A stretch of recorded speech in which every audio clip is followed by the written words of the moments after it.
शादी में दहेज आदि नहीं देने से कोई अपराध लगेगा क्या? ऐसा कोई शास्त्रीय नियम है? अगर हम दहेज की मांग करते हैं तो वो ठीक नहीं है। पिता पक्ष, जो पुत्री का पिता पक्ष है, वो उदारता पूर्वक देते आए हैं, इतिहास साक्षी है, और वो देगा अपनी सामर्थ्य भर। नहीं, हर पिता के मन में होता है कि क्या अपनी बेटी को दे दे। हर जब जनक जी के आंसू आ गए तो परम ज्ञानी विदेहराज जनक जी, तो और कुछ बात जाने दो। पर वैसे हम पिता राक्षसों को कहते हैं जो खुद पुत्र और बच्चों का शोषण करते हैं, पुत्री आदि का, वो बात अलग है। मतलब ऐसे जो हमारे सामने उदाहरण आए उनकी बात अलग है। नहीं तो ये हमारी सोच में ही नहीं था कि पिता के द्वारा भला बच्चों के साथ ऐसा कैसे हो सकता है, अपने बच्चों के साथ। अरे अपने लाडले बच्चे हैं, पैर छुआ जाता है बेटी का, ऐसा पवित्र भाव रखा जाता है कि मेरी बेटी है, पूज्य भाव है। बकाया हमें लगता है दहेज मांगना नहीं चाहिए, योग्य वधू मिल गई यही सौभाग्य है। और वधू पक्ष खुद देता है, अपनी जान भर सब देते हैं, सबकी इच्छा होती है कि मैं दूं, पर जब से मांग होती है वो मांग मुझे लगता है ठीक नहीं है। आजकल बहुत बड़े स्तर पे क्या मांगा जाता है और एक पहले से ये दहेज बहुत हानिकारक है, समाज में कुप्रथा समझो जो बहुत हानिकारक है। इसी के कारण बच्चियों का बहुत तरह से मतलब, हाँ, अब मान लो एक किसान आदमी है, अब उससे कहा जाए कि 10-20 लाख रुपया, 10-20 लाख ही बहुत है किसान के लिए, क्योंकि वो एक खेती करने वाला आदमी, जितने रुपए आएंगे गेहूं बेच के आएंगे, उसी में खाद है, उसी में पानी, उसी में परिवार का भोजन, उसी में परिवार की पढ़ाई और वस्त्र। अब वो उससे आप 20 लाख 25 लाख मांगो तो वो या तो खेती धरेगा और या फिर सोचेगा निपटाने की, कहाँ से 25 लाख दें। तो ये कुप्रथा जो है, ये बच्चियों के प्रति अनादर बहुत जोर का कर रही है। अच्छा, कुछ दुष्ट ऐसे हैं जो दुष्ट हैं, हमारी दृष्टि में वो दुष्ट हैं, जो बहुओं को टार्चर करते हैं। तुम्हारे पिता ने दहेज नहीं दिया, केवल स्त्री और पुल्लिंग भेद होने में तुम्हारा पुत्र है इतना कीमती है, केवल लिंग परिवर्तन ही तो है। वो भी किसी की संतान है, तुम भी किसी की संतान हो, और ये संतान परंपरा इन्हीं से चलेगी, तुमसे नहीं चलेगी, केवल तुम्हारे संग सहयोग से इनसे चलेगी। तो ये पूज्य हैं। अगर ये आ गए धर्म पूर्वक हमारे घर को संभालने, इससे बड़ी और उपलब्धि क्या है। ये जो मांगना है पैसा, ये बिल्कुल। अब बहुओं को जो टार्चर करना है कि तुम्हारे पिता कह रहे थे कार देंगे, पिता की कार से चलने के लिए उत्साहित हो, अरे कमाओ, अपने बल से खरीदो और बहू को भी बैठा के घुमाओ है।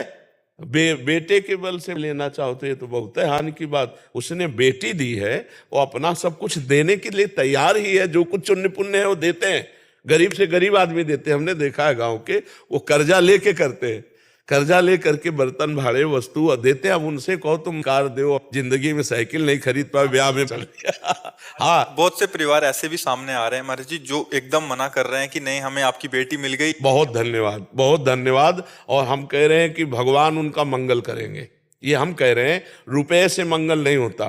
किसी गरीब की बेटी अगर स्वीकार करोगे तो जीवन भर पूरे परिवार की सेवा करेगी। पढ़ना लिखना भी चाहिए, बच्चियों को पढ़ाना लिखाना चाहिए, नहीं तो ये अत्याचार जो करते हैं ना, उनको सही उत्तर, पूरे परिवार की धज्जियां उड़ जाती है। अगर दहेज प्रथा की रिपोर्ट हो जाए और अपने शरीर में कुछ भी गलत किया गया, मारपीट की गई, और रिपोर्ट हो जाए तो पूरे सास ससुर नंद देवर सबका स्वागत होता है, बढ़िया स्वागत होता है। तो दबने की जरूरत नहीं, पर हमें अपनी समाज से प्रार्थना करनी है कि हमें पवित्र बहू चाहिए। हम पवित्र कह रहे हैं, सुंदर नहीं कह रहे। सुंदर का मतलब रूप से होता है और पवित्रता का मतलब चरित्र और गुण से होता है। नहीं, अगर पवित्र बहू चाहिए तो फिर दहेज की मांग ना करो। आप ऐसे करो तो एक से एक सुंदर स्वभाव वाली, पवित्र आचरण वाली अगर बहू आ गई घर में तो लक्ष्मी आ गई, नहीं आ गई। संसार में ऐसा भी होता है कि पुत्र कितना भी दंड हो, लेकिन उसका अधिकार है, क्योंकि तो इसलिए वो माता पिता के पास रहा। तो हमारी सरकार ने लड़कियों को बहुत अधिकार दिए हैं। कोई पुत्री अपने माता पिता की सेवा करे तो होता है ये लालच से हो रहा है। नहीं, हम ये कह रहे हैं कि अगर कोई पुत्र को बहुत, तो हमारी सरकार हमारी लड़कियों को बहुत सम्मान दिए हुए है। आप अपने पति के भी प्रति शिकायत कर सकती हैं, यदि आपके मन के प्रतिकूल आचरण करता है तो उसकी भी शिकायत है।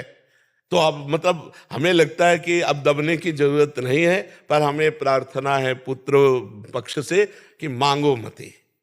दहेज प्रथा बहुत लड़कियों के प्रति हानिकारक हो रही है, बहुत हानिकारक हो रही है। तो ये दहेज प्रथा तो ठीक नहीं है। जो भगवान की इच्छा से मिल जाए और पुत्री मिल जाए, कमाओ और खाओ, उसको खवाओ पियाओ और संतति प्रकट करके इस सृष्टि का जो कार्यक्रम है, भगवान की सृष्टि बढ़ती, उसमें चलो ये रुपया मांगना। बहुत से परिवार इस बात में मतलब निराश होकर के शरीर नष्ट करते हैं। जब गरीब आदमी 3-3 4-4 बिटिया और ऐसा सब और सयानी होती है तो फिर पूरे में जहर मिला के पूरा परिवार खा लेते हैं। हाँ, दहेज प्रथा। अभी एक बताया कि गांव का आदमी, उसकी बेटी का ब्याह था, 6 लाख की खेती बेची। अब कितनी होगी वहां, तो बहुत कम पैसों में अब बेचकर बेटी का ब्याह कर दिया। अब लेबरी करके बुढ़ापे में क्या कैसे जिएगा। अब उसको लगा बेटी 6 लाख। तो हमें लगता है दहेज प्रथा बहुत ही कलंक है और बहुत ही निषेध है। लड़की पक्ष स्वयं से जो दे दे वो ले ले, लड़की अपने अनुकूल देख ले, धर्म के अनुकूल लड़की देख ले बढ़िया। तो भगवान की कृपा से गृह लक्ष्मी है। चाहे जितना बढ़िया घर हो, अगर एक माता बहन ना हो तो वो घर एकदम सूना सूना सा लगेगा नहीं। और अगर एक भी माँ बहन है तो पूरे घर को सजाए रखती है। हाँ, वो घर लक्ष्मी, गृह लक्ष्मी कहा गया है, स्त्री को गृह लक्ष्मी कहा गया है। तो जब लक्ष्मी आ रही तो रुपया काहे को मांग रहे हो, साक्षात लक्ष्मी आ रही। और पता नहीं कैसा पुत्र प्रकट हो जाए जो पूरे परिवार को यश उन्नति से भर दे। और ज्यादा अर्थ लोलुप रहोगे तो फिर संतान ऐसी पैदा होगी कि वो भी अर्थ प्रधानता करके अमेरिका भाग जाएगी और तुम दोनों बुढ़ा बुढ़ी यहीं बैठे रोते रहोगे भारत में। इसलिए बहुत सावधानी से नाम जप करो, दूसरों को सुख पहुंचाओ, कोई नशा मत करो, गंदे आचरण मत करो, और इसी से भगवान की कृपा से आप सुखी हो जाओगे। दूसरे के पैसा देने से या बेईमानी से या छीनने से कोई सुखी नहीं होता, कोई सुखी नहीं होता। मैं एक रेडियोलॉजिस्ट हूँ, एक डॉक्टर हूँ। सो मेरे पास बहुत ऐसे अमीर लोग भी आते हैं जो कहते हैं कि मुझे, जैसे मैं अल्ट्रासाउंड से बता सकता हूँ कि ये मेल है कि फीमेल है। अब उनके लिए मुझे नहीं लगता कि ये दहेज एक इश्यू है, क्योंकि वो बहुत रिच हैं, बट फिर भी ये कराते। तो मुझे नहीं पता कि मानसिकता कहाँ से आई है, बट ये केवल एक इश्यू नहीं है। आई थिंक ये जो मेल और फीमेल के, लड़का चाहिए लड़की चाहिए, इसके मल्टीपल इश्यूज है। समझ नहीं आता कि क्यों है, लेकिन बहुत अमीर अमीर लोग भी आके मेरे से बोलते हैं कि यार बताइए लड़का है कि लड़की है। लड़की के प्रति मतलब हाँ भाव है रहता है कि और गांव में है, लड़का होगा तो थाली बजाई जाएगी, लड़की होगी तो जब निकलेगा ना घर से ऐसे निकले। पता नहीं कौन सा दिमाग के। मैं किसान हूँ तो गांव में अभी वर्तमान में आधे लोग वो अपनी जमीन गिरवी रख के ही बच्चियों को ब्याह। बिल्कुल बिल्कुल बिल्कुल। महाराज जी, मैं ना लंदन से हूँ वैसे, लेकिन ये इश्यू बस हिंदुस्तान में ही है, ये लंदन में नहीं है समाओ। तो ऐसे हिंदुस्तान में क्यों है कि हमेशा लड़की और लड़की को इतना अलग कर दिया गया है? नहीं, ये पता नहीं कहाँ से है। ऐसा हमारे इतिहास में नहीं है, इतिहास में नहीं है। समान अधिकार दिया गया। अगर राजकुमारी तो राजकुमार, समान अधिकार। और वो दूसरे राजा के यहाँ जाएगी या जिसके घर, समान अधिकार दिया गया है। कहीं भी संत समाज में या कहीं भी नारी का मतलब सम्मान गिरा करके शास्त्रों में नहीं लिखा है।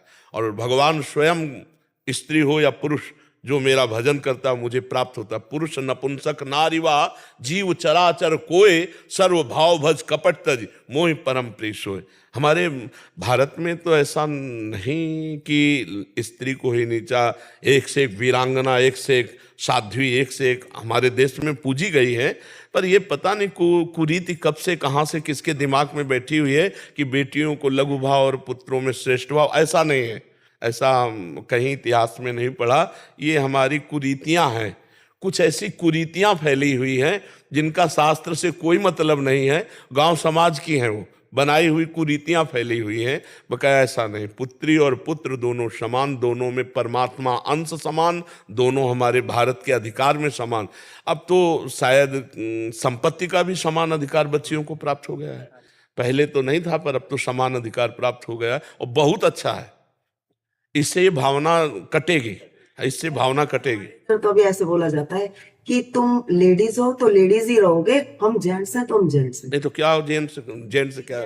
अब तो बॉर्डर में भी लड़कियां खड़ी हैं, बॉर्डर में भी खड़ी है लड़कियां, नहीं अपने देश के बॉर्डर पे नहीं खड़ी। तो हमें लगता है अब तो काफी समानता आ रही, पर ये दहेज भावना हट जाए और ये कुरीति हटे कि लड़की हुई तो निराश हो गया, लड़का हुआ।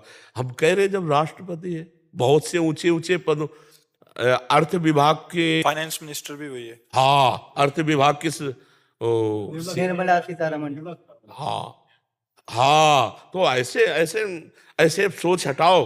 पढ़ लिख करके बच्चियां बहुत अच्छे अच्छे पदों पे जा रही हैं, अपने परिवार को बहुत अच्छा समृद्ध बना रही हैं। अब ऐसी भावना न करे, और जो ऐसी भावना वाला, नीच भावना वाला पुरुष हो, उसके यहाँ ब्याह भी न करे।